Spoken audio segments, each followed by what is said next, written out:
Hello family, કેમ છો તમે બધા? આઈ હોપ તમે બધા લોકો મજામાં હશો. આજે આપણે બનાવવા જઈ રહ્યા છીએ હોટલ સ્ટાઇલ ગ્રીન ચટણી અને લચ્છા પ્યાઝ. એ સિમ્પલ અને ક્વિક રેસીપી છે. ચાલો આપણે તૈયારી કરીએ.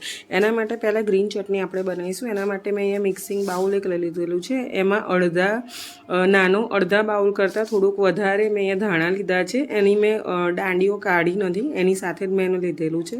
અહીંયા આગળ એક આખું બાઉલ નાનું ભરીને અહીંયા મેં ફુદીનો લીધેલો છે. એવી રીતે ફુદીનો લઈ લેવાનો છે. અને એના પછી અહીંયા ગાડી મેં 7 થી 8 કળી ગાર્લિકની લીધેલી છે. એના પછી મેં અહીંયા 1 ઇંચના 2 આદુના ટુકડા લીધેલા છે.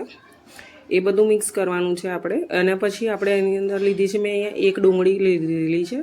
તમારે ડુંગળી નાની સાઇઝની જ હતી. અહીંયા આગળ મેં 3 લીલા મરચાં લીધેલા છે. વધારે તીખા હતા નહીં, પણ તમે તમારા ટેસ્ટના પ્રમાણે તીખું કરી શકો છો. અહીંયા પછી આપણે એક લીંબુ લઈ લીધેલું છે અડધું, એને આપણે નીચોવી લઈશું. લીંબુનો રસ લઈ લેવાનો છે. અહીંયા મેં આઈસ ક્યુબ્સ લીધા છે. આઈસ ક્યુબના ચટણીમાં નાખવાથી એનો કલર એવો ને એવો રહે છે અને લાંબા સમય સુધી ચટણીને બગડતી નથી. તો એના માટે મેં લીધેલું છે. અહીંયા આગળ મીઠું લઈ લીધું છે. સ્વાદ અનુસાર મીઠું લઈ લેવાનું છે. અને એના પછી આપણે લઈ લઈશું જીરા પાવડર લઈ લેવાનો છે. જીરા પાવડર અહીંયા આગળ મેં 1.5 ચમચી જેટલો જીરા પાવડર લીધો છે. અને મિક્સિંગ જારમાં મિક્સ કરી લઈશું. અને પછી આ ચટણી આપણી તૈયાર છે. ચટણીને જે આગળ પ્રોસેસ કરવા માટે આપણે અહીંયા આગળ દહીં લીધેલું છે. દહીંને આપણે ફેંટી લઈશું, જેથી કરીને અંદર જે લમ્સ હોય એ બધા નીકળી જાય. એ થઈ ગયા પછી આપણે જે ચટણી બનાવી હતી ગ્રીન કલરની, એની અંદર મિક્સ કરી દેવાની છે. આ ચટણી જે મેં બનાવી હતી એની અંદર હવે આપણે મિક્સ કરી લઈશું.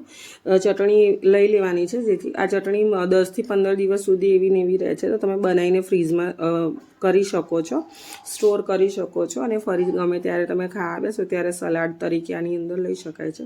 જો એ ચટણી લઈ લીધા પછી આપણે એને મિક્સ કરી લઈશું. ચટણી આપણી તૈયાર છે. હવે આપણે બનાવીશું લચ્છા પ્યાઝ. એના માટે મેં અહીંયા 3 ફોતરા કાઢી લીધેલી ડુંગળી લીધેલી છે. અને આવી રીતે ગોળ ગોળ સમારી લેવાની છે. ગોળ જ લેવાની છે, જેથી કરીને આપણે એને બનાવી શકીએ લચ્છા પ્યાઝ. એના માટે આવી રીતે ગોળ જ કાપવામાં આવે છે. અને એના પછી આવી રીતે એના એક જે પડ છે એ આપણે અલગ કરી લેવાના છે ડુંગળીના.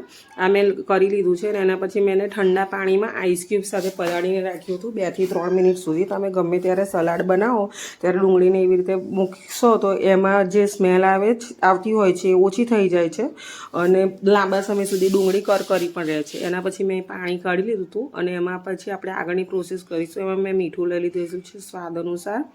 એના પછી અહીંયા આગળ બ્લેક પેપર પાવડર લઈ લીધેલો છે 1 ચમચી જેટલો. તમે તમારા ટેસ્ટ પ્રમાણે લઈ શકો છો.